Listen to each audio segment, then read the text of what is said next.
দর্শক, প্রবাসীদের নিয়ে এনটিভির নিয়মিত আয়োজন প্রবাস জীবন। সবাইকে শুভেচ্ছা জানিয়ে অনুষ্ঠানে আজকের পর্বে আপনাদের স্বাগত জানাচ্ছি আমি আরিফুর রহমান। দর্শক, আজকের পর্বে থাইল্যান্ডের একজন সফল বাংলাদেশির গল্প বলবো আপনাদের কাছে। চলুন দেখে আসি কিভাবে চট্টগ্রাম বিশ্ববিদ্যালয় থেকে থাইল্যান্ডের ব্যাংককে ব্যবসায়ী খাতে অবদান রাখছে বাংলাদেশি।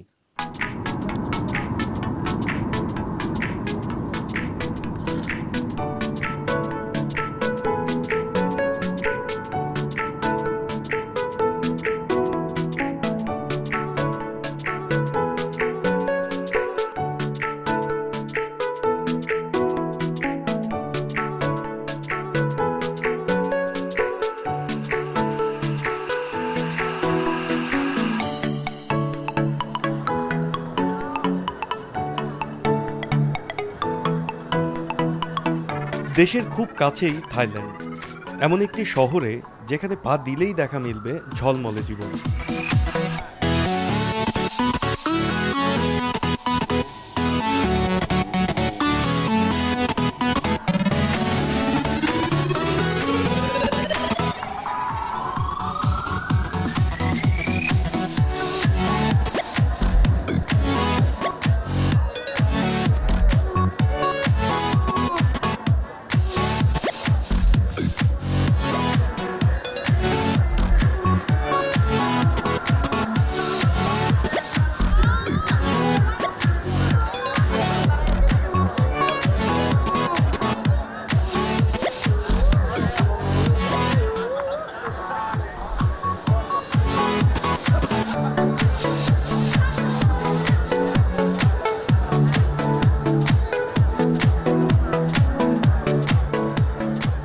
পর্যটন খ্যাত এই শহরে এখন আছে প্রতিষ্ঠিত অসংখ্য বাংলাদেশি। কঠোর শ্রম আর অধ্যবসায় দিয়ে তারা এখন নিজেকে নিয়ে গেছেন অন্যরকম উচ্চতায়।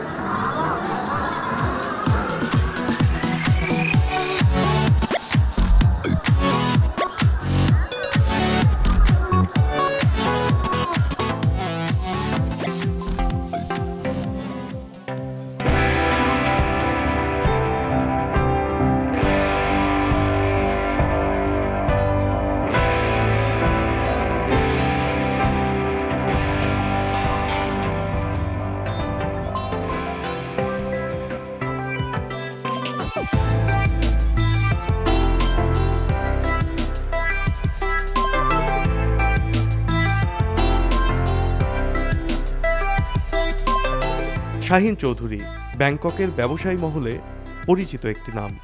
চট্টগ্রামের হাটহাজারীর কাজীপাড়ায় 15ই জুন 1977 সালে জন্ম নেওয়া শাহিন চৌধুরীর স্কুল জীবন শুরু হয় কাজীপাড়া সরকারি প্রাথমিক বিদ্যালয়ে। তারপর ফতেয়াবাদ আদর্শ বহুমুখী উচ্চ বিদ্যালয় থেকে এসএসসি।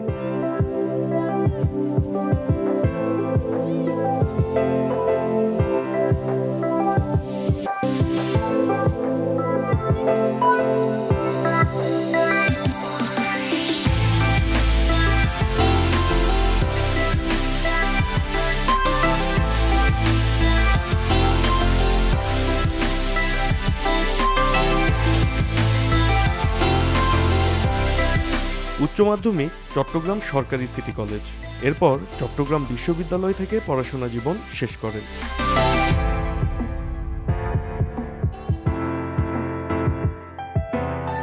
শুরু থেকেই চাকুরির থেকে ব্যবসার দিকেই আগ্রহ ছিল শাহিন চৌধুরীর।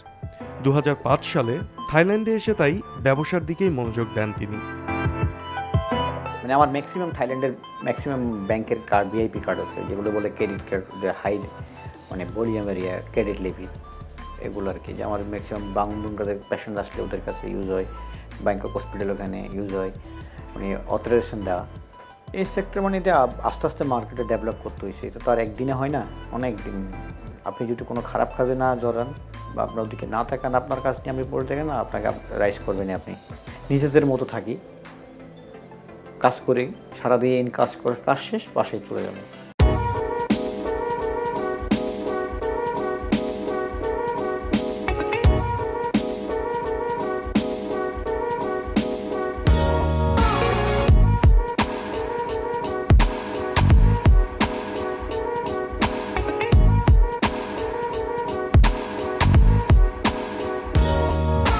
থাইল্যান্ডের উন্নয়নে রাজা ভূমিবলের বিভিন্ন অবদানের কথা উল্লেখ করে শাহিন চৌধুরী বলেন, 1946 সাল থেকে থাই জনগণ তাকে জাতীয় ঐক্যের প্রতীক হিসেবে সম্মান করেছেন।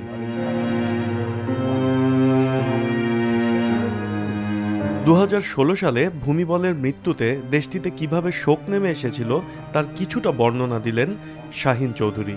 আপনি দেখবেন লক্ষ লক্ষ লোক রোদের মধ্যে বসে কিংকে ইয়ে করার জন্য। ওয়ার্ল্ডের মধ্যে তো মানে এরকম রেসপেক্টেবল কিং কোথাও নাই যে মার্চ পিপল এরকম ভালোবাসে এই রাজা। দুনিয়া থেকে সে যখন বিদায় নিল, সে তার তো ডেড বডি আছে এখনও। সো 1 বছর তো শোক, এই সৎকার করে নাই আর কি, মানে ওরা করবে 1 বছর পরে। আমরা নিজেরা রেসপেক্ট করি, কারণ এরকম রাজা পৃথিবীতে কোথাও হয় না যে মানুষের জীবন জন্য তার জীবনটা বিলাই দিছে এখানে। যেমন ধরেন উনি গরিবদের জন্য কোন প্রভিন্সে কোন মাটিতে কি হবে, কিভাবে করলে কোন দিকে রাস্তা গেলে উন্নয়ন হবে, কোন দিকে কোন প্রভিন্সের মধ্যে মাছ হবে, কোন প্রভিন্সে ধান হবে, কোন প্রভিন্সে কৃষিকাজের হবে, এগুলো সব করতে করতে গরিবদেরকে সেটা মানে বুঝাইছে যে তোমরা এই পথ থেকে চলে আসে, এটা করলে এটা আজকে আস্তে আস্তে আস্তে দেশটা কোথায় ডেভেলপে নিয়ে আসতো সেই রাজা। এবং তারা তো সেকেন্ড গড মানে কিংকে।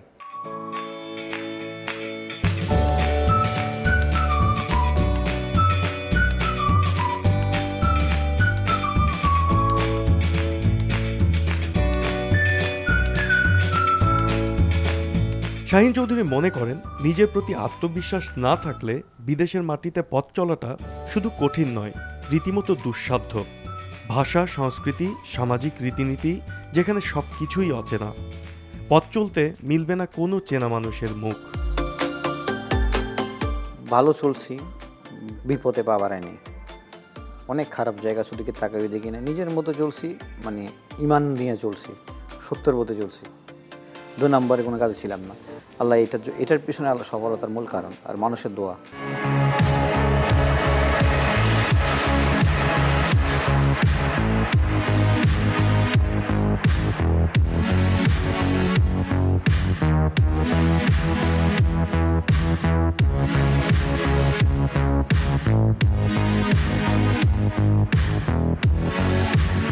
একটু মন খুলে কথা বলার মতো মানুষও মিলবে না অচেনা এই শহরে, শুধু কাজ আর কাজ।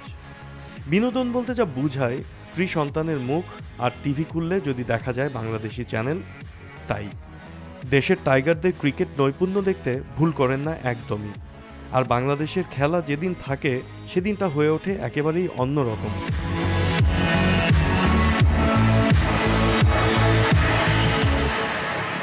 আমার দেশ, মাটির দেশ, মায়ের দেশ, অন্য টাইপের ফিলিংস। প্রবাসী আপনারা তো ধরেন বড় বড় ফেস্টিভ্যাল, ঈদে বলেন, মানে আমাদের দেশে যা এগুলো হয়, সব ভাই বোন, আত্মীয় স্বজন, বন্ধু বান্ধব সব আছে। এখানে তো কেউ নেই, নিজেই সব কিছু করি। ঈদের দিন আমরা নামাজ পড়ে আসি, কাজে চলে যাই, বুঝি না যে ঈদ। আর যখন এখন ছেলে মেয়ে যখন হয়েছে, তখন ফ্যামিলি নিয়েই থাকে জীবনটা। এখন তো গতিটা আর দেশটাকে তখন ততভাবে আর ফিল হয় না।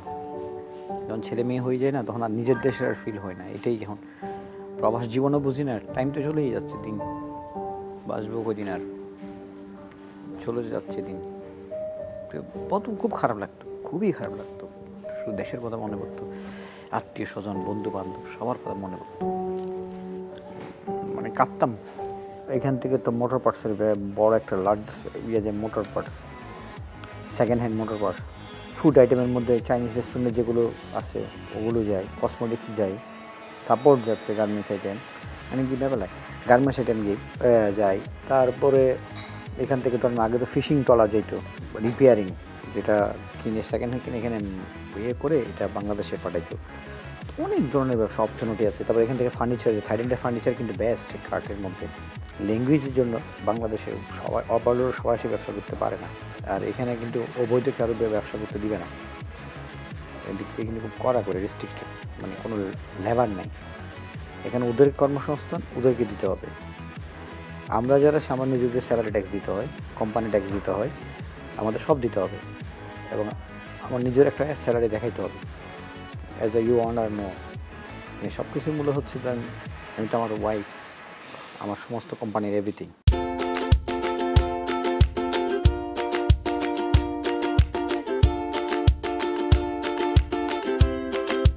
নিষ্ঠার সততা দিয়ে এই পথ চলার পেছনে একজন শক্ত ছায়া হয়ে শাহিন চৌধুরীর পাশে ছিলেন। তিনি হলেন ফিরোজ চৌধুরী। জীবনের প্রতিটি মুহূর্তে তাকে কৃতজ্ঞ চিত্তে স্মরণ করেন তিনি। মনে করেন আজ থাইল্যান্ডে তিনি প্রতিষ্ঠিত হয়েছেন একমাত্র ফিরোজ চৌধুরীর জন্যই। অ্যাকচুয়ালি আমরা এখানে আগে থেকে যাতায়াত করতাম, লাস্টে আসলাম আমরা পলিটিক্যাল কারণে। আইসা তারপর আমরা সবাই একসাথে ছিলাম, আস্তে আস্তে সবাই কেউ হোটেল ব্যবসাতেই ছিলাম, জড়িত ছিলাম অ্যাকচুয়ালি সবাই। হোটেল ব্যবসা থেকে পরে এক পর্যায়ে আমরা ছিটকে গেলাম, সবাই ছিটকে যে যার মতো, পরে নিজে একা হয়ে গেলাম, বিয়ে করলাম। বিয়ের পর অনেক কষ্ট করছি, রাত দিন পরিশ্রম করছি, 2-3 ঘন্টা ঘুমাইতাম।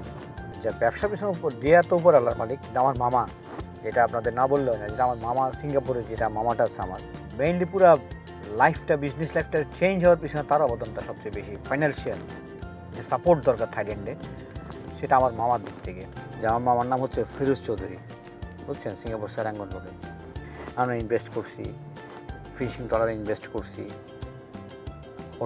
কন্ডোতে ইনভেস্ট করছি, হোটেলে ইনভেস্ট করছি, কনস্ট্রাকশনে ইনভেস্ট করছি। তারপরে মানি এক্সচেঞ্জে লাস্টে মানি এক্সচেঞ্জ করলাম ব্যাঙ্গালোর স্টোরের পাশে, এভরিথিং। এবং প্রত্যেকটা কোম্পানির পিছনে আমার বউর শ্রম তো আছে, আমার শ্রম আছে। কোনো দিন আমরা কাউকে মানে ওই শোবাজিটা করি নাই, যা চলছি ইমান দিয়ে চলছি। 2008 সালে 31 মে থাইল্যান্ডের তরুণী ফরিদা চৌধুরীর সাথে বিবাহ বন্ধনে আবদ্ধ হন শাহিন চৌধুরী। সুখ শান্তি সবকিছুই এখন তাকে ঘিরে। একজন বাংলাদেশিকে বিয়ে করে নিজেকে অনেক সৌভাগ্যবান মনে করেন ফরিদা।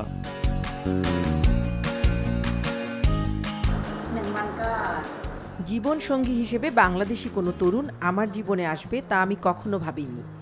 বাবা মার সম্মতিতেই আমি শাহিন চৌধুরীর সাথে বিবাহ বন্ধনে আবদ্ধ হই। 2 সন্তান নিয়ে সব মিলিয়ে আমরা অনেক সুখে শান্তিতে বসবাস করছি। সেফ কিনা? না, অলরেডি সেফ।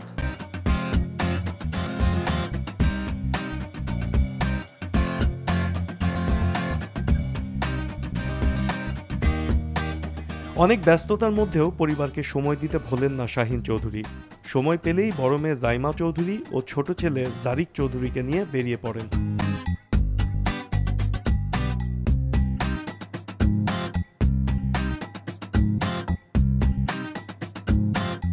থাইল্যান্ড দূতাবাসের যে কোনো রাষ্ট্রীয় অনুষ্ঠানেই অংশগ্রহণ করেন শাহিন চৌধুরী।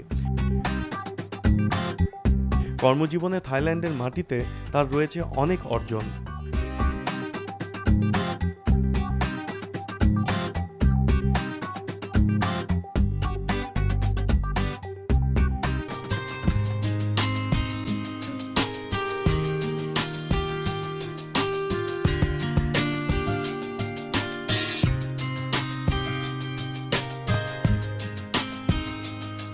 শুরু থেকেই এখানকার মানুষদের অনেক ভালো লাগত। জাতি হিসেবে এরা অনেক সহজ সরল এবং ঠান্ডা স্বভাবের বলেই মনে করেন তিনি। তাই নিজেকে প্রতিষ্ঠিত করতে বেশি সময় লাগেনি তার। আমার মানে গরিব মানুষ যারা আছে তাদের জন্য করি এখনও স্টিল নাও। এতিমখানা, মসজিদ, মাদ্রাসায় আমার একটা আশা আছে, আমি একটা এতিমখানা দিব, যে আল্লাহ যদি আমাকে মানে নসিব দান করে, তৌফিক দান করে। গরিব নিডি পরিবার, দুবেলা পেট পুরে খেলে যারা আল্লাহর কাছে দোয়া করবে, আপনি পয়সা দিয়ে খাওয়াই কী লাভ? বাংলাদেশের তরুণদের নিয়ে স্বপ্ন দেখেন শাহিন চৌধুরী। নতুন প্রজন্ম যারা আসতেছে বা যারা মেধা ভিত্তিক, যারা ইউনিভার্সিটি কলেজ থেকে বের হচ্ছে বা ভালো ভালো জায়গা থেকে, ভালো এডুকেটেড পরিবার থেকে আসতেছে, বা যারা অনেকেই আছে না, দেশে করুক, দেশ ডেভেলপ হবে, দেশ এগিয়ে যাবে। প্রবাসী কিছু নাই, খাটবেন রোবোটিক লাইফ, সারাদিন কাজ করবেন, রাত্রে সে ঘুমাবেন, দেশে থাকেন, দেশ উপকৃত হবে, মানুষ উপকৃত, পাড়া প্রতিবেশী উপকৃত, পাশের জন দেখবেন, শিক্ষায় দেশটাকে উন্নতির দিকে সেও নিয়ে যাবেন। কিছুদিন আগে তো কি কল্পনা করতে পারতো না পদ্মা সেতু, আজকে পদ্মা সেতু মাথা তুলে দাঁড়াচ্ছে। এটা একটা স্বপ্ন না? বাংলাদেশ কখনো চিন্তা করছে যে একটা পদ্মা সেতু করবে? দেশের জন্য অনেক কিছুই করার স্বপ্ন দেখেন শাহিন চৌধুরী। তবে সবার আগে দেশে এতিমদের জন্য কিছু করার একটা স্বপ্ন রয়েছে তার। এই স্বপ্নটা পূরণ করতে পারলেই নিজেকে সৌভাগ্যবান মনে করবেন তিনি। ভবিষ্যতে বাংলাদেশকে দেখতে চাই ভাই ক্ষুধামুক্ত বাংলাদেশ, সন্ত্রাসমুক্ত বাংলাদেশ ভাই। মৌলবাদ মুক্ত বাংলাদেশ, উদার গণতন্ত্র মনা দেশ চাই, গণতন্ত্র চাই, বাতে ভোটের অধিকার চাই।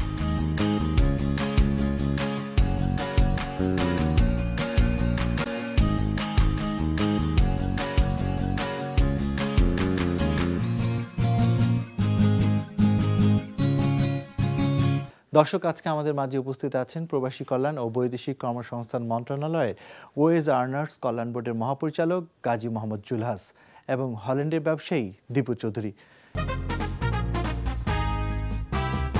দর্শক, আজকে আমাদের মাঝে উপস্থিত আছেন প্রবাসী কল্যাণ ও বৈদেশিক কর্মসংস্থান মন্ত্রণালয় ওয়েজ আর্নার্স কল্যাণ বোর্ডের মহাপরিচালক গাজী মোহাম্মদ জুলহাস। এছাড়াও আছেন হল্যান্ডের ব্যবসায়ী দীপু চৌধুরী। জুলহাস, আপনাকে অনেক ধন্যবাদ, অনেক ব্যস্ততার মধ্যেও আমাদেরকে সময় দিয়েছেন। আর দীপু চৌধুরী, আপনাকে ধন্যবাদ আমাদের অনুষ্ঠানে যোগ দেওয়ার জন্য। অনুষ্ঠানের শুরুতেই যে বিষয়টি প্রথমে কথা বলবো, যে আপনাদের মন্ত্রণালয়ের একটা গুরুত্বপূর্ণ জায়গায় আপনি দায়িত্ব পালন করছেন। তো আপনি এই দায়িত্ব নেবার পর অর্থাৎ 1-1.5 বছরে আমরা দেখেছি যে অনেক ধরনের পরিবর্তন এসেছে। সেই পরিবর্তনের জায়গা নিয়ে অনুষ্ঠানের শুরুতে আপনি কথা বলবেন। ধন্যবাদ আপনাকে। আমি এনটিভির হাজারো দর্শক, তাদেরকে আমি শুভেচ্ছা এবং স্বাগত জানাই। ওয়েজ আর্নার্স কল্যাণ বোর্ডের পক্ষ থেকে তাদেরকে আমি আবারও স্বাগত জানাই। আপনার প্রশ্নের জন্য ধন্যবাদ। আপনি ঠিকই বলেছেন, আমি প্রায় 1.5 বছর যাবতে ওয়েজ আর্নার্স কল্যাণ বোর্ডের ডিজি হিসাবে কাজ করছি। এখানে আসার পরে যে পরিবর্তনটা এখানে সবচেয়ে যেটা ঘটেছে, সেটা আপনারা জানেন যে যারা বিদেশে প্রবাসে যারা মৃত্যুবরণ করেন তাদেরকে এখান থেকে আর্থিক সহায়তা দেওয়া হয়। সেই আর্থিক সহায়তা পেতে আগে অনেক সময় লাগতো, সেগুলো আমরা এখন ধীরে ধীরে একবার অল্প সময়ের মধ্যে, আমি সকলকে অবহিত করতে চাই, মাত্র 2 মাসের মধ্যে এখন আমরা 3 লক্ষ টাকা আমরা এখান থেকে আর্থিক সহায়তা দিয়ে থাকি প্রতিটি মৃতকর্মীর পরিবারকে। এছাড়া এয়ারপোর্টে দাফন কাফনের জন্য যেদিন ডেড বডিটা রিসিভ করে তার পরিবার, তাৎক্ষণিকভাবে তাদেরকে আমরা 35,000 টাকা সেখানে দিয়ে থাকি। এটা হলো সবচেয়ে যে স্বল্প সময়ের মধ্যে এবং 100% এই টাকাটা আমরা দিয়ে থাকি। এখন যেমন বলছেন আপনি যে 2 মাসের মধ্যে 3 লাখ টাকা দেওয়ার প্রসেসটা আপনারা দ্রুত সময়ের মধ্যে সম্পন্ন করেন এবং এয়ারপোর্টেও আপনারা রিসিভ করেন, সেখানে 35,000 টাকা আপনারা দেন। তো আগের এই ক্ষেত্রে কীরকম সময় বেশি লাগতো? সময় এই কারণে লাগতো আগে, যে এখন যে বিষয়টা হচ্ছে সেখানে যে এয়ারপোর্টে যে আমাদের ওখানে কম্পিউটারাইজ করা হয়েছে, ডাটা বেজ ওখানে করা হয়েছে, আগে যেগুলো ছিল না। আগে কাজগুলি ম্যানুয়ালি করা হতো, যার জন্য সময়টা বেশি লাগতো, কিংবা ট্রেস করতে পারতো না কে। অনেকে আবেদনে যে এখানে করতে হবে এটাও জানতো না। কিন্তু এখন আমাদের সব কিছু ডিজিটাইজড হওয়ার ফলে এখন আর আবেদন নতুনভাবে করতে হয় না, আলাদাভাবে কোনো পরিবারকে আবেদন করতে হয় না। ওই ডেড বডি আসার সঙ্গে সঙ্গে তার সঙ্গে যে কাগজগুলো আসে সেগুলো দেখিয়ে আমরা এয়ারপোর্টে ডাটা এন্ট্রি করি এবং সেটি অ্যাপ্লিকেশন হিসেবে আমরা ধরে নিই, যার কারণে প্রত্যেকটা পরিবার এখানে নিশ্চিত যে টাকা পাবি। এই টাকাটা পাওয়ার ব্যাপারে আপনারা কতটুকু স্বচ্ছতা রাখেন? অর্থাৎ দেখা গেল যে একটি পরিবার, যে পরিবার ক্ষতিগ্রস্ত হলো, যে পরিবারের সদস্য মৃত্যুবরণ করলো, ঠিক সেই পরিবারের কি টাকা পাচ্ছে কিনা, এই ব্যাপারটা আপনারা কিভাবে নিশ্চিত? এটা নিশ্চিত একবারে আমরা নিশ্চিত না হয়তো টাকা দিচ্ছি না, কারণ এখানে যে টাকা নেওয়ার জন্য তার 3টে থেকে 4টা কাগজ তাকে দাখিল করতে হয়। তার একটা প্রথম যেটা হচ্ছে তার উত্তরাধিকার সার্টিফিকেট, যেটা স্থানীয় ইউপি চেয়ারম্যান দিয়ে থাকেন এবং সেটা কাউন্টার সাইন করেন উপজেলা নির্বাহী অফিসার।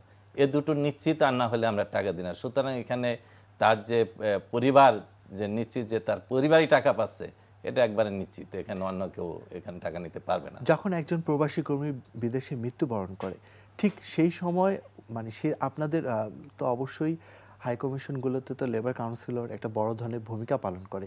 সেক্ষেত্রে সেই প্রক্রিয়ায় কোনো বিলম্ব হয় কি না, এই বিষয়ে আপনারা কতটুকু তৎপর থাকেন? অর্থাৎ একটা ডেড বডি দেশে আসা পর্যন্ত ঠিক এই টোটাল প্রক্রিয়াগুলোতে আপনারা কিভাবে মনিটর করেন? আপনাকে আমি জানাতে চাই যে যখন কোনো মৃত্যুবরণ করে সেটা এনওসি, আমাদের দূতাবাস থেকে এনওসি নিতে হয়। আর এই এনওসি দেওয়ার আগে কয়েকটা কাগজ লাগে। একটা হলো যে এখানে যারা পরিবার থাকে তাদের একটা অনাপত্তি লাগে যে আমি ডেড বডি আনতে চাই কি চাই না। অনেক সময় আছে যেখানে মারা যায় সেখানেই দাফন করতে চায়, তো এইরূপ অনাপত্তিটা এখান থেকে দিতে হয়, এটা একটু সময় লাগে। এরপরে যেটা লাগে যে ওইখানে যে মেডিকেল সার্টিফিকেট, যদি ন্যাচারাল ডেথ হয় তার সেক্ষেত্রে শুধু মেডিকেল সার্টিফিকেটটা লাগবে, যে তার মৃত্যুর সার্টিফিকেট, মৃত্যুর সনদ। আর এছাড়া আরেকটা হলো তার কোনো বকেয়া বেতন আছে কিনা, সেগুলি কোম্পানির কাছে কোনো পাবে কিনা। এই জন্য লেবার ডিরেক্টর যে অফিস আছে ওখানে কনসার্ন কান্ট্রিতে, তাদের ওখান থেকে একটা ক্লিয়ারেন্স লাগে। আর যদি আনন্যাচারাল ডেথ হয়, মানে আমি বলছি অ্যাক্সিডেন্টের কারণে যদি কোনো মৃত্যু ঘটে, সেক্ষেত্রে পুলিশ ভেরিফিকেশন সার্টিফিকেট লাগে। এই 3টা সার্টিফিকেট প্লাস আমাদের দেশ থেকে অনাপত্তি, এই 4টা যখন যায় তখন আমাদের দূতাবাস সেখানে এনওসি দেয়, এবং এনওসি দেওয়ার পরে 2-3 দিনের মধ্যে ডেড বডি চলে আসে। অনেক দেশের অনেকের কাছ থেকে একটা অভিযোগ থাকে যে এই প্রক্রিয়াগুলো করতে অনেক সময় আপনারা নিয়ে নেন, এই বিষয়ে কিছু বলবেন কিনা? এই প্রক্রিয়াটা এটা কান্ট্রি টু কান্ট্রি, এটা আমাদের দেশ টু দেশ ভ্যারি করে। যেমন মালয়েশিয়ার ক্ষেত্রে আমি বলি যে মালয়েশিয়ার ক্যাসকেট নামক একটা ফাউন্ডেশন আছে, যারা এই ডেড বডি তাদেরকে ইনফর্ম করার সাথে সাথে যেখানে যা কিছু দরকার তারা সেগুলি কালেকশন করে, এবং তারা 3-4 দিন 5 দিনের মধ্যে পাঠাতে পারে। সৌদি আরবের ক্ষেত্রে ওইটা কিছু প্রভিন্স আছে যেখানে একটু সময় বেশি লাগে, কোনো জায়গায় অল্প সময় লাগে। তবে এটাকে সহজীকরণের জন্য আমি আপনাদের মাধ্যমে অবহিত করতে চাই, এই গত সপ্তাহে একটা সৌদি আরব থেকে একটা টিম আমাদের এখানে ভিজিটে আসছিলেন, হাই পাওয়ার টিম। আমাদের সঙ্গে তারা বাইলেটারাল মিটিং এখানে হয়েছে। সেখানে এই প্রসেসগুলো কিভাবে আরও ইজি করা যায়, সহজ করা যায়, সেই ব্যাপারে আমরা তাদের সাজেশন রেখেছি, এবং তারা একমত হয়েছেন যে হ্যাঁ আমরা এগুলি করব। তারা ফিরে যাওয়ার পরে আমরা নিশ্চয়ই ফিডব্যাক পাবো, তারপরে বুঝতে পারবো যে কতটা সহজীকরণ। প্রবাসী কর্মীদের এই মৃত্যু নিয়ে আরেকটি বিষয়ে কথা বলবো। আপনি বললেন ন্যাচারাল ডেথ, আবার অনাকাঙ্ক্ষিত মৃত্যু যেগুলো হয় সেখানে তো পুলিশ ক্লিয়ারেন্সের একটা ব্যাপার থাকে। সেই অনাকাঙ্ক্ষিত মৃত্যুর জন্য যে ক্ষতিপূরণের যে বিষয়টি, এইটা আপনারা কিভাবে নিশ্চিত করেন? হ্যাঁ, ধন্যবাদ, আপনাকে একটা ভালো প্রশ্ন করেছেন। এটা যতগুলি আনন্যাচারাল ডেথ হবে সেগুলি পুলিশ কেস হয়, এবং সে পুলিশ সেটা ভেরিফাই করবে, সেটা তার রিপোর্টটা একটা ইম্পর্টেন্ট গুরুত্বপূর্ণ। এছাড়াও আরেকটা লাগে সেখানে যে পাওয়ার অফ অ্যাটর্নি একটা যায় আমাদের দেশ থেকে এখানে, কারণ এই কম্পেনসেশন যেটা আদায় করা এটার অ্যামাউন্টটা বেশ প্রায় দেখা যায় যে 40 লক্ষ, কোনো দেশে 60 লক্ষ টাকার মতো সেখানে পেয়ে থাকে। তো এখানে যারা উত্তরাধিকারী, তার প্রকৃত উত্তরাধিকারী মুসলিম ফারায়েজ অনুযায়ী যারা আছে, তারা সবাই একটা পাওয়ার অফ অ্যাটর্নি দেয়।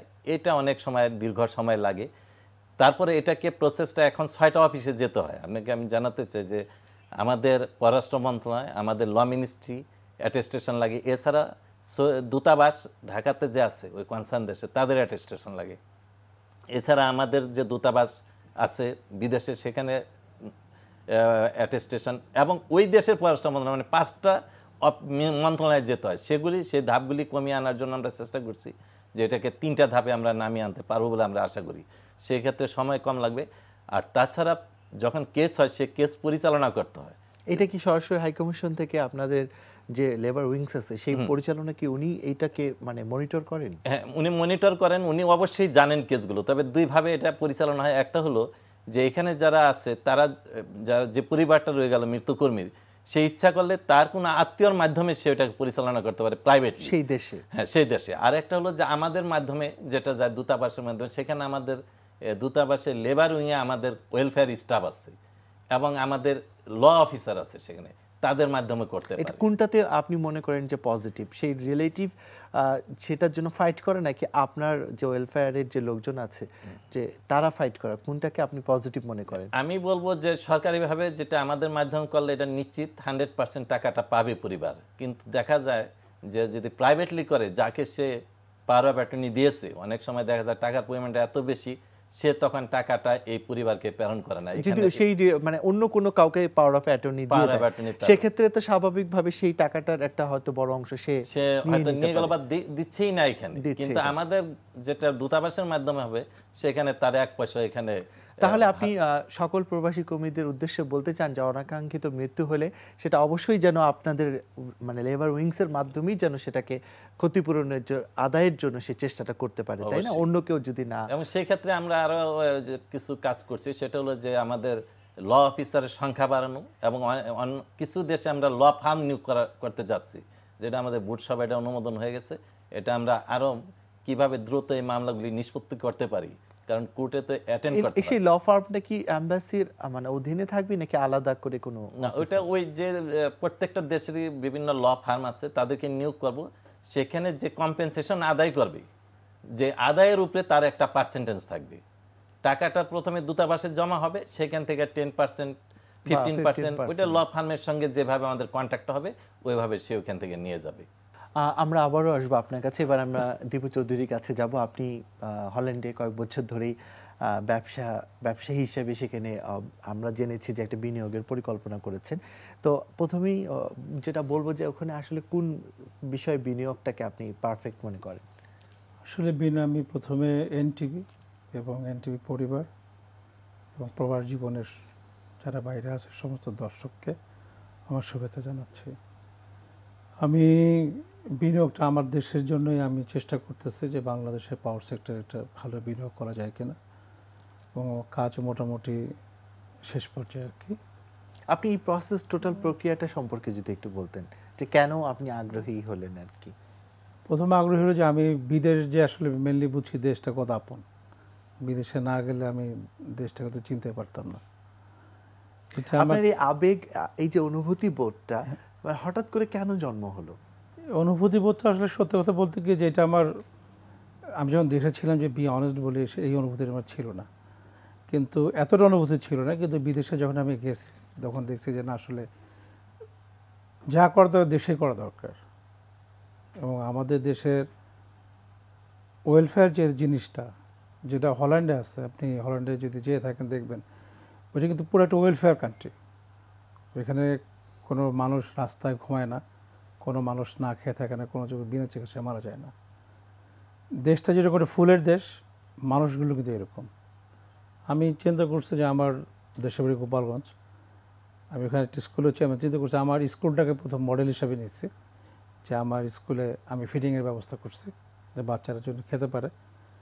আমি ওখানে চাষের ব্যবস্থা করছি, ওদের প্ল্যান নিয়ে এসে যে এখানে স্কুলের পুকুরে বাচ্চাদের চাষ হবে, ওরাই মাছটা খাবে, ওরাই প্রোটিনটা খাবে। তা আমার শ্রম বলেন, আমার কষ্ট বলেন, এটা বাইরে বিনিয়োগ না করে যদি আমার দেশে আমার শ্রম আর মেধাটা আমি বিনিয়োগ করি, আমার কাছে সেটাই মনে হচ্ছে এটাই আমার রাইট পথ। এবং একটা মানুষ কোনো ঘাত প্রতিঘাত ছাড়া আসলে রিয়েলিটি বুঝতে পারে না। আমি বিদেশে না গেলে বুঝতে পারতাম না দেশটা আমার কত আপন, দেশ কেন আমাকে টানে। আর ওনার কথা একটা কথা বলবো যে সারা পৃথিবীতে মেনলি আমি আপনাদের ওয়ান স্টপ সার্ভিস, সারা পৃথিবীতে আপনি একটা জায়গা থেকে 5টা সেবা পাবেন। উনি বলছে যে 3টায় আমরা করা হচ্ছে, 5টা জায়গায় যে যাওয়া লাগবে না, কিন্তু সে জায়গা যদি একটা হয়, যেরকম আজকে মৃত্যু দাবির কথা উনি বললো, এয়ারপোর্টে তাৎক্ষণিকভাবে উনি 35,000 দিয়ে যাচ্ছে। কিন্তু একটা লোক বিদেশে অ্যাক্সিডেন্টে মারা গেল, একটা লোক মারা গেলে নর্মাল ডেথ হইলে একটা লোক হলে কি পরিমাণ তার পরিবার আপনার যন্ত্রণার মধ্যে পড়ে, কষ্টের মধ্যে পড়ে, ভুক্তভোগী পরিবারই কিন্তু জানতে পারে। শুধু মালয়েশিয়ার ব্যাপার নয়, কিছুদিন আগে আমাদের প্যারিসে আমাদের এক বন্ধু মারা গেছে। এখানে তার কোনো ফ্যামিলি ছিল না যে আপনার তার লাশটা রিসিভ করবে, তার পরিবারে কেউ ছিল না রিসিভ করবে। আমরা বন্ধুরা মিলে, সে কি ন্যাচারাল ডেথ ছিল নাকি অনাকাঙ্ক্ষিত কোনো মৃত্যু? না, ন্যাচারাল ডেথ ছিল। তারপরে কিন্তু তার করে এখানে লোক ছিল না লাশটা তাকে পৌঁছে দেওয়ার। এখানে যদি কাট আনকাট হোক, এখানে আমার এক সিনিয়র বড় লাজ হবে, তার উদ্যোগে তার লাশটা এখানে আপনার রিসিভ করা হয়েছে। আমরা সবাই মিলে তাকে দাফনের ব্যবস্থা করছি। তা আমার কাছে মনে হয় যে এই সব ক্ষেত্রে ওয়ান স্টপ সার্ভিস, যাতে একটা লোক বিদেশে মারা গেলে তারপর তার পরিবার যে ধরনের অর্থনৈতিক যেন না হয়, অর্থনৈতিক মানবিক যে পর্যায়ে পড়ে, এটা ভুক্তভোগী পরিবার ছাড়া আমরা এখানে বসে ওটা বুঝতে পারবো না। আচ্ছা, আপনাকে বলবো যে আপনি যেমন আপনি স্কুলের কথা বললেন, যে এই দেশে বিনিয়োগের কথা বললেন, তো মানে আপনার পরিকল্পনার কিছু অংশ আপনি বললেন, তো এই পরিকল্পনাটা আপনি কি মনে করেন যারা বাইরে যায় তার আগেই এই অনুভূতি ভোটটা তাদের মধ্যে হওয়া উচিত? হওয়া উচিত, কিন্তু আমি অনেক যেটা বললাম যে অনেক সময় অনুভূতি আপনাকে কাজ করতে হবে, অনেক সময় চেতনা আপনাকে আসতে হবে। কে এর আগে পরে আসে, কিন্তু চেতনাটা আপনাকে কোনো না কোনো ঘটনা আপনাকে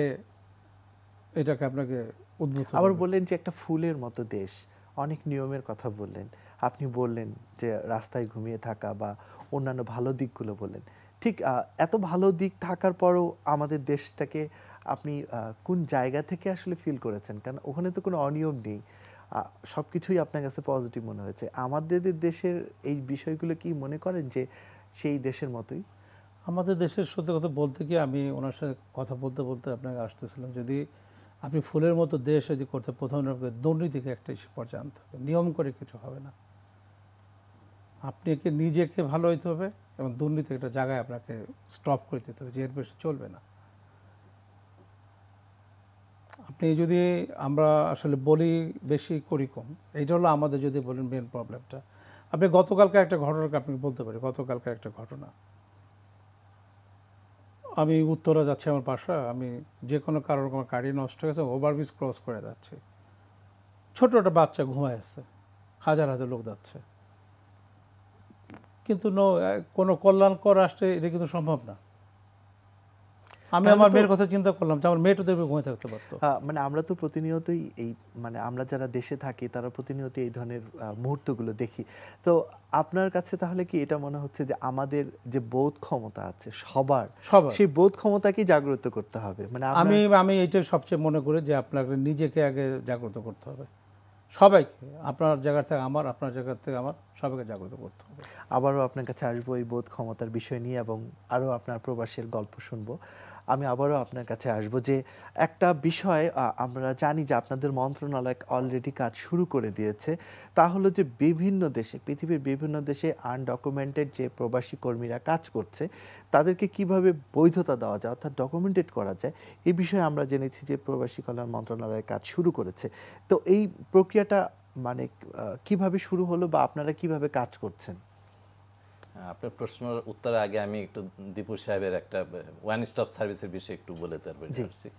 উনি বলছেন one stop service. One stop service আমরা একটা করেছি। আমাদের জানেন যে প্রবাসী কল্যাণ ভবন যেটা, এটা ওয়েজ আর্নার্স কল্যাণ বোর্ডেরই ভবন, ওইটার নিচতলায় আমাদের সেখানে ওয়ান স্টপ সার্ভিস আমরা করেছি। সেখানে একটা যারা বিদেশগামী কর্মী সে ঢুকবে, সে ওখানে প্রবাসী কল্যাণ ব্যাংক যেটা আমাদের ওয়েজ আর্নার্স কল্যাণ বোর্ডের অর্থায়নে করা হয়েছে, সে ব্যাংকে টাকা জমা দিবে, সেখানে ফিঙ্গারপ্রিন্ট দিবে, সেখানে ভিসা যেটা তাদের ক্লিয়ারেন্স যেটা বিএমইটি সেটা করবে, সেখান থেকে স্মার্ট কার্ড সে নিবে এবং সেখান থেকে ব্রিফিং যেটা আমাদের ওয়েজ আর্নার্স কল্যাণ বোর্ড থেকে ব্রিফিং দেওয়া হয়, প্রাক বহির্গমন ব্রিফিং, সেটা আমরা করি। সুতরাং এটা আগে বিভিন্ন জায়গায় করা হতো, সেটা আমরা করেছি। তবে সব কাজগুলোকে এখনো আমরা আনতে পারি না, এই ছাতার এক আমব্রেলার মধ্যে আনতে পারিনি এখনো, কিন্তু অনেকগুলো কাজই আমরা ওই ওয়ান স্টপ সার্ভিসের মাধ্যমে দিচ্ছি। আর দ্বিতীয় যে প্রশ্নটা বলেন সেটা অত্যন্ত গুরুত্বপূর্ণ প্রশ্ন। সেটা হলো যে আমাদের প্রায় এই যে 1 কোটি বাংলাদেশি কর্মী বিদেশ আছে, এর বাইরেও আমাদের আনডকুমেন্টেড, বিশেষ করে ইউরোপে, অস্ট্রেলিয়া, তারপরে আমেরিকা, ইভেন কানাডা, এই সমস্ত দেশ আছে, ইভেন মালয়েশিয়া তো আমাদের অনেক আনডকুমেন্টেড কর্মী আছে। দেখা যায় যে এরা যখন কোনো সমস্যা পড়ে বা এই যে মৃত্যুবরণ করেন তাদের পরিবারকে আমাদের এই বর্তমান আইনের যে আমাদের আইন আছে, আমাদের বিধিমালা আছে, তার আলোকে আমরা এই ওয়েজ আর্নার্স কল্যাণ বোর্ড থেকে সহযোগিতা করতে পারি না আনডকুমেন্টেড কারণে। এটা তাদের দীর্ঘদিনে একটা দাবি ছিল যে তাদেরকে এই আমাদের সদস্য করে নেওয়া। সে তার প্রেক্ষিতে আমরা একটা ডাটাবেস করেছি, আমরা একটা সফটওয়্যার ডেভেলপ করেছি বুয়েটের সহযোগিতা করে। এটা গত মাসে আমাদের মাননীয় মন্ত্রী উনি এটা উদ্বোধন করেছেন।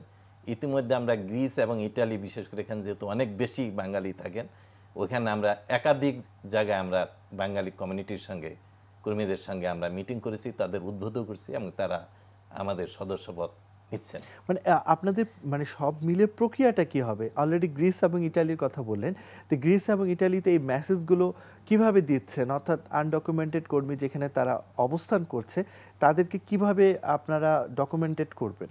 এটা শুধু গ্রিস ইটালি না, এটা পুরো পৃথিবীর মধ্যে যেখানে আছে সবার কাছে আমাদের এই মেসেজটা চলে গেছে এবং সবগুলি দূতাবাসকে আমরা আমাদের এই অ্যাক্সেস দিয়েছি। আমরা একজন কর্মী ঘরে বসেই সে অনলাইনে এখন আমাদের সদস্য হওয়ার জন্য ফর্ম ফিল আপ করতে পারবে। শুধু যে আমাদের যে নির্ধারিত ফি আছে, সরকার কর্তৃক নির্ধারিত ফিটা জমা দিতে হবে দূতাবাসে, যে দেওয়ার পরে দূতাবাসের সেখানে যখনই ফি পেয়ে যাবে অটোমেটিক্যালি তার নামে একটা কার্ড ক্রিয়েট হয়ে যাবে সদস্য। সেটা সময়টা কেমন লাগবে সদস্য? এটা হওয়ার জন্য একদিন মানে না, টাকাটা জমা দিলে হয়তো এটা ফর্ম ফিল আপ করতে কয়েক মিনিট, 3 মিনিটের বেশি লাগবে না। আপনারা মানে অনলাইনে যখন একটা ব্যক্তি ডকুমেন্টেড হওয়ার জন্য, সদস্য হওয়ার জন্য সে সঙ্গে সঙ্গে সদস্য হয়ে গেল, ডকুমেন্টেড এটা একটু আলাদা, ডিফারেন্ট থিং। সদস্যটা হয়ে গেল, সদস্য হলো। ঠিক ডকুমেন্টেড হওয়ার জন্য তখন আপনার সে দেশের সরকারের সাথে প্রক্রিয়া, সে দেশে ওইটা তার আলাদা জিনিস। ওইখানে সে বৈধ, যেমন ইটালিতে সে কাগজপত্র পেয়ে গেছে, সে ডকুমেন্টেড, সেখানে ইলিগাল না সে দেশের ভাষা, কিন্তু সে আমার এখানে সদস্যপদ হয় না, কারণ সে যাওয়ার সময় বিএমইটির ক্লিয়ারেন্স নিয়ে যায়নি। দর্শক, এখন আমরা কথা বলবো একজন প্রবাসে যাওয়ার জন্য তার কি কি পদক্ষেপ গ্রহণ করতে হবে এবং প্রবাস কল্যাণ মন্ত্রণালয় কি কি স্টেপ সামনের দিনগুলোতে গ্রহণ করবে সেই বিষয়গুলো নিয়ে আবারও আপনার কাছে আসবো। আমরা জানি যে একজন আপনি যে দায়িত্বটা পালন করছেন এবং আমাদের দেশ থেকে কোনো প্রবাসী কর্মী হিসেবে যেতে গেলে আপনারা টোটাল দিক নির্দেশনা থেকে শুরু করে অন্যান্য বিষয়গুলো মনিটর করেন। তো ভবিষ্যতে এখন তো অলরেডি একটা অবস্থা বিরাজ করছে, ভবিষ্যতে এটাকে আপডেট করার জন্য আপনারা কি কি পদক্ষেপ নেবেন? আমরা বেশ কিছু পরিকল্পনা আমাদের রয়েছে এই মুহূর্তে। তার মধ্যে আপনি জানেন যে বিভিন্ন দেশে যারা কর্মীরা থাকে তাদের অনেক দূরে দূরে অবস্থান করেন দূতাবাস থেকে, তাদের যে সমস্যাগুলো এগুলি দূতাবাসে এসে তারা বলতে পারেন না। তো এর জন্য তাদের সুবিধার্থে আমাদের দেশে যেমন এখানে ইউনিয়ন ডাটা সেন্টার বা ডিজিটাল সেন্টার আছে ইউনিয়ন পর্যায়ে, ঠিক আমরা আমাদের যে বর্তমানে একটা প্ল্যান আছে সেটা হলো যে আমরা এটার নাম দিছি এক্সপেক্টেড ডিজিটাল সেন্টার। আমরা প্রাথমিকভাবে মালয়েশিয়া এবং সৌদি আরব এখানে আমরা করব কয়েকটা সেন্টার করব, যেখানে দূতাবাস থেকে দূরে, মানে সহজে যারা আসতে পারে না দূতাবাস এরূপ জায়গায়, যে অথচ সেখানে আমাদের কর্মী অনেক বেশি সংখ্যক আছে এরূপ জায়গায়, যাতে করে তাদের যে সমস্যাগুলো দূতাবাসে তারা যেন বলতে পারে ওই সেন্টারের মাধ্যমে, ওইখানে বললে ওইখান থেকে অনলাইনে আমাদের কাছেও আসবে তথ্যগুলো, দূতাবাসে যাবে, এটা আমাদের দুই জায়গায় আসবে এবং সার্ভিসগুলো আমরা দিতে পারবো দ্রুত। এছাড়া আমরা যেটা আছে, আমরা ইতিমধ্যে আপনারা জানেন যে আমরা চট্টগ্রামে আমরা অ্যাম্বুলেন্স সার্ভিস আমরা দিয়েছি।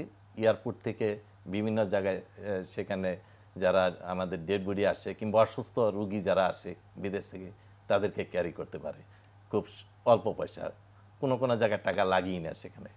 আমরা এই সার্ভিসটা ঢাকাতে আমরা এখন আইসিইউ আছে এরূপ একবার একটা ইনবিল্ট আমরা দুটো অ্যাম্বুলেন্স সার্ভিস আজকে হয়তো টেন্ডার আমাদের কাছে, এটা আশা করি আগামী 2-3 মাসের মধ্যে আমরা এটা শুরু করতে পারবো এটা।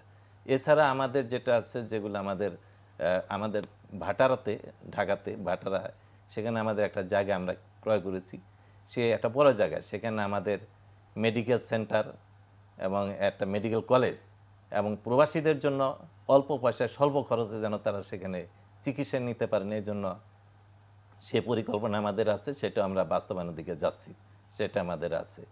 এছাড়া আমরা আরও যেগুলো অন্যান্য আমাদের আরও কিছু পরিকল্পনা আছে, যারা প্রবাসে থাকেন তাদের কিভাবে তাদের ছেলে মেয়েদের, আপনারা জানেন যে ছেলে মেয়েদেরকে আমরা বৃত্তি দিয়ে থাকি, ওটা আপনার ওয়েজ আর্নার্স কল্যাণ বোর্ডের আপডেট করার জন্য ভবিষ্যৎ কি পরিকল্পনা আছে? ওয়েজ আর্নার্স কল্যাণ বোর্ড যে কাজগুলো করে, আপনি যেটা বলছেন যে তার পরিবারকে সুরক্ষা দেওয়ার জন্য আমরা কি কাজ করে থাকি এখানে, আমাদের ওয়েজ আর্নার্স কল্যাণ বোর্ডে আমি বলছি যে অর্থায়নে আমরা একটা প্রবাসী কল্যাণ ব্যাংক করেছি, এটার 56টা শাখা ইতিমধ্যে করা হয়েছে বিভিন্ন জেলায়, এবং এটার হেড অফিস প্রধান শাখা আমাদের ওয়েজ আর্নার্স কল্যাণ বোর্ড ভবনের মধ্যে এটা প্রধান শাখা আছে।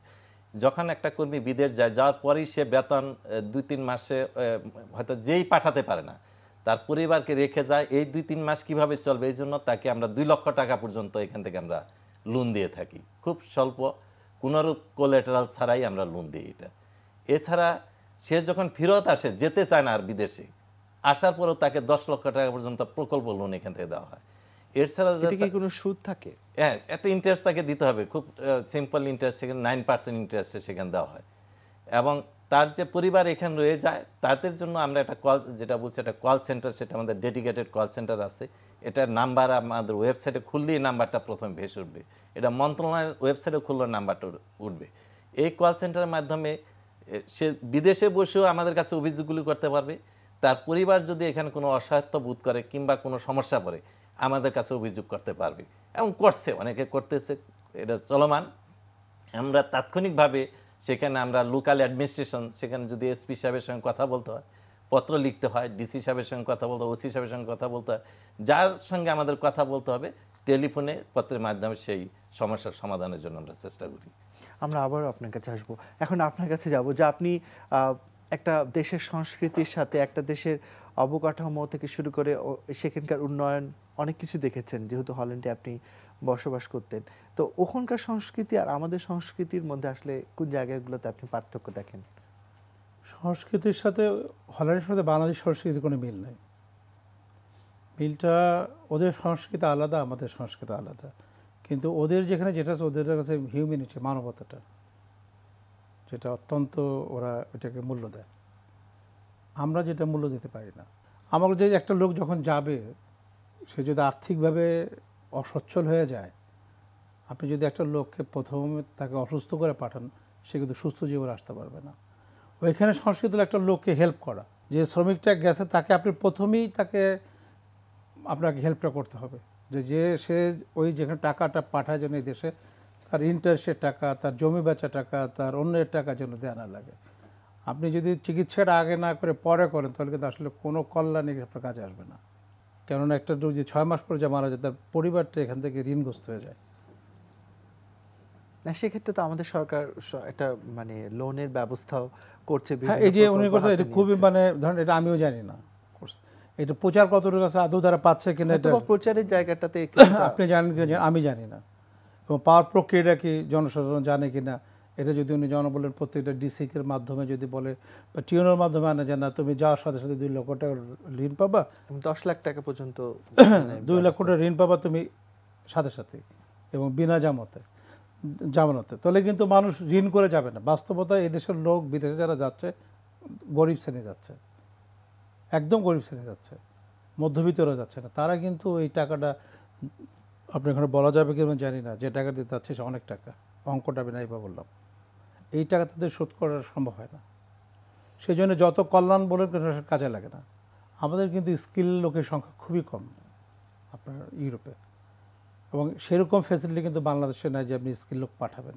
এখন কিছু প্রক্রিয়া চলতেছে বিভিন্ন দেশে মাইগ্রেন্ট হয়ে স্কিল লোক পাঠানোর, কিন্তু আসলে ইউরোপে স্কিল লোক পাঠানোর আজ পর্যন্ত ওইরকম কোনো প্রক্রিয়া সফল হয়নি। কিছু লোক আপনার এখন পোল্যান্ডে যাচ্ছে যারা কৃষির পর একটা ট্রেনিং নিয়ে যাচ্ছে, উনি ভালো বলতে পারবে ইউরোপে আসলে স্কিল লোক পাঠানোর কোনো। যেটা উনি বললেন যে স্কিল ওয়ার্কার স্কিলের দিকে যাচ্ছে। অস্ট্রেলিয়াতে কিন্তু বাংলাদেশের স্কিল ওয়ার্কার বিভিন্ন প্লাম্বার বলেন, ওইখানে ওরা কিন্তু এখন কাজগুলো করতে চায় না, কার্পেটের কাজ বলে করতে চায় না, টাইল সার্ভিস করতে চায় না। আমাদের সরকার কিন্তু আমি হ্যাঁ, এখন একটা প্রক্রিয়া চলছে অস্ট্রেলিয়ার লোক নিয়ে স্কিলড ওয়ার্কারদের বিষয়, যেমন জাপান থেকে শুরু করে পৃথিবীর উন্নত দেশগুলোতে তাদের রিকোয়ারমেন্টস আপনাদেরকে দিচ্ছে, এবং সেই অনুযায়ী তারা নিজেরাই প্রতিনিধি দল পাঠিয়ে আমাদের এখানে তারাই ট্রেনিং করে নিচ্ছে, পরীক্ষা নিচ্ছে। এবং আমি যতটুকু জেনেছি যে কোরিয়া, দক্ষিণ কোরিয়া, জাপানে যে সিঙ্গাপুর স্কিল ডেভেলপমেন্টের জায়গাতে আমরা আগের থেকে একটু হলেও ডেভেলপ করছি, ধীরে ধীরে আরো সামনের দিকে এগিয়ে যাচ্ছি। তো আপনার কাছে আরেকটি বিষয় আসবো, যে ওখানে মানে আমি একটু বিষয় কি বলতে পারি? অবশ্যই। সেটা হচ্ছে যে উনি যেটা বলেন যে ইন্স্যুরেন্সের বিষয়, আমরা যেটা দিচ্ছি এটা ঠিকই, যে যারা মৃত্যুবরণ করে সেই পরিবারকে আমরা দিচ্ছি শুধু, কিন্তু তাই নয়, শুধু আমরা একটা কর্মী যখন বিদেশ থেকে অসুস্থ হয়ে আসে, যদি আসে, তাকে আমরা এখানে আর্থিক সহায়তা দিয়ে থাকি। বাংলাদেশে এসেও যদি সে কোনো ইনসিডেন্ট ঘটে যায়, তার মৃত্যুবরণ করে, সেই ক্ষেত্রেও তাকে কিন্তু আমরা তার পরিবারকে ওই 3 লাখ টাকা দিচ্ছি। আর এছাড়া যেটা ইন্স্যুরেন্সের কথা, যেটা আমাদের ওই যেটা আমাদের ভবিষ্যৎ পরিকল্পনার মধ্যে এটা আছে, এটা আমরা ইন্স্যুরেন্স আমাদের এই 3 লাখ টাকার বাইরেও, এই আর্থিক সহায়তার বাইরেও আমরা প্রত্যেকটা যারা বিদেশগামী কর্মী তার ইন্স্যুরেন্সকে ম্যান্ডেটরি করার জন্য এটা আমরা কাজ করছি। এটা বাই দিস টাইম আমি আইএলওর মাধ্যমে একটা স্টাডি আমি করে ফেলছি। শীঘ্রই 2টো টিম আমরা ফিলিপিন এবং শ্রীলঙ্কাতে যাবে ভিজিট করতে, আগামী মাসেই সম্ভবত যাবে। যার পরে ওইখানে তারা এই কাজগুলি কীভাবে করে এটা দেখার পরে আমরা আশা করি যে একটা ইন্স্যুরেন্স, রেগুলার ইন্স্যুরেন্স কোম্পানি আমরা খুলতে পারবো, এবং 100% ইন্স্যুরেন্স কাভারেজের মধ্যে তাদের নিয়ে আনবো। অবশ্যই এটা ভালো কাজ। তো আপনার কাছে আবারও আসবো যে আপনার মন্ত্রণালয়, আপনি যে অধীনে ওয়েজ আর্নার্স কল্যাণ বোর্ডের হয়ে কাজ করছেন, তো এই জায়গাতে কাজ করতে গিয়ে আপনার কাছে কোন বিষয়টাকে সবচেয়ে বেশি সমস্যা মনে হয়েছে? আমাদের পুরো প্রক্রিয়াটা দেশে এবং বিদেশে, একটা জায়গায় বা একটা দেশে বা একটা অফিসের মধ্যে যদি সীমাবদ্ধ থাকতো তাহলে এটা সহজ হতো সব কিছু করা। কিন্তু একটা দেশের আইন অন্য একটা দেশের আইনের সঙ্গে পার্থক্য আছে। বিচার যেমন যে কম্পেনসেশন আদায়টা, এটা এক এক দেশের এক এক আইনের মাধ্যমে, যেহেতু এটা বিচারের সঙ্গে রিলেটেড, সেই বিচার ব্যবস্থার উপরে তো আমরা হস্তক্ষেপ করতে পারি না, সেই দেশের আইন কানুন আমাদের মানতে হয়। এই সুতরাং এখানে একটা আইন কানুনের বিষয় একটা আমার কাছে সমস্যা মনে হয়। এছাড়া যে পরিবার থেকে এই লোকগুলো যায়, সে পরিবারের মধ্যে অনেকে আমি দেখি যে মৃত্যুর পরে বা অনেক সময় দেখা যায় যে এই কমিউনিকেট করা, আমাদের সঙ্গে যোগাযোগ করা, এটা তারা অনেক সময় করতে পারে না। তারা অনেকটা হয়তো আমাদের অফিসে আসতে তাদের সমস্যা হয়, তাদের অন্য মানুষের হেল্প তাদের লাগে, এটা একটা সমস্যা আমার কাছে মনে হয়েছে। এছাড়া বড় সমস্যা যেটা বলেন যে আমার কাছে মনে হয় যে টেকনোলজি দ্রুত চেঞ্জ হচ্ছে, বিশ্ব এখন টেকনোলজি এগিয়ে যাচ্ছে, সেটার সঙ্গে খাপ খেয়ে আমাদের এখানে যেটা আমাদের ওয়ার্কফোর্স সেটা আমরা এখনও প্রিপেয়ার করতে পারিনি, যেটা আমরা চেষ্টা করতেছি, এটাও আমার কাছে মনে হয় যে দ্রুত আমাদের স্কিল লেবারের দিকে চলে যেতে হবে। আর একটা সমস্যা, সেটা সমস্যা আমি বলবো না, সেটা হলো ভাষার সমস্যা কিছুটা। তবে সেটাও আমার মনে হয় বাংলাদেশ যেহেতু এখন অনেকটা শিক্ষিত হচ্ছে, তারা ইংরেজি, আরবি, আমাদের দেশে যারা যায় তারা সহজেই অন্য ভাষাও শিখতে পারে, এটা একটা বড় সমস্যা নয়। তারপরে কোনো কোনো ক্ষেত্রে হয়তো এটা সমস্যা হবে। গাজী মোহাম্মদ জুলাস, আপনাকে ধন্যবাদ আমাদের অনুষ্ঠানে যোগ দেওয়ার জন্য। আপনাকে অনেক ধন্যবাদ। এবং আমি আজকে এই এনটিভির মাধ্যমে যে সমস্ত দর্শক শ্রোতারা শুনছেন তাদেরকে আমি আন্তরিক ধন্যবাদ জানাই, এবং এর মাধ্যমে তারা অবহিত হলেন আমাদের কাজকর্ম সম্পর্কে। আমি খুশি হব তাদের যদি কোনো সমস্যা যদি থাকে সেগুলো আমাদের আমাদের কল সেন্টার যে নাম্বার আছে তাতে যদি আমাদেরকে অবহিত হন, কিংবা পত্রের মাধ্যমে, কিংবা আমার ব্যক্তিগত টেলিফোন, এটা ওপেন থাকে একবার 24 ঘন্টা, যোগাযোগ করেন, তাহলে আমরা খুশি হব। এবং আপনাদের যদি কোনো উপকার আমরা করতে পারি তাহলে ওয়েজার্নাস কল্যাণ বোর্ড আমি মনে করি যে খুশি হবে, বাধিত থাকবে। সেই সাথে ধন্যবাদ দীপু চৌধুরী, আপনাকেও। আমি প্রবাসী বলছি যে আপনাদের অনুষ্ঠানটা প্রবাসীরা দেখে, তাদের সমস্যার সমাধান হয়, একটু হলেও হয়, একটু লাঘব হয়, যে কেউ না কেউ তাদের কথা বলতেছে, তাদের নিয়ে চিন্তা করতেছে, তাদের নিয়ে ভাবতেছে, এটা একটা বড় কথা। প্রবাস এবং দেশের দর্শক, আপনাদের বিভিন্ন প্রশ্ন প্রবাসী কল্যাণ এবং কর্মসংস্থান মন্ত্রণালয়, পররাষ্ট্র মন্ত্রণালয় এবং পাসপোর্ট অধিদপ্তরের কাছে কোনো প্রশ্ন থাকলে, পাশাপাশি কেমন লাগলো আমাদের আয়োজন জানিয়ে চিঠি লিখতে পারেন এই ঠিকানায়। প্রযোজক প্রবাস জীবন, এনটিভি, বিএসসিসি ভবন, 7ম তলা, 102 কাজী নজরুল ইসলাম এভিনিউ, কারণ বাজার, ঢাকা 1215। আমাদের ইমেলও করতে পারেন probasjibon@ntvbd.com এই অ্যাড্রেসে। আর অনলাইনে অনুষ্ঠানটি দেখতে ভিজিট করুন এনটিভি অনলাইন www.ntvbd.com এই অ্যাড্রেসে। সবাইকে শুভেচ্ছা জানিয়ে আমি আরিফুর রহমান আজকের মতো বিদায় নিচ্ছি।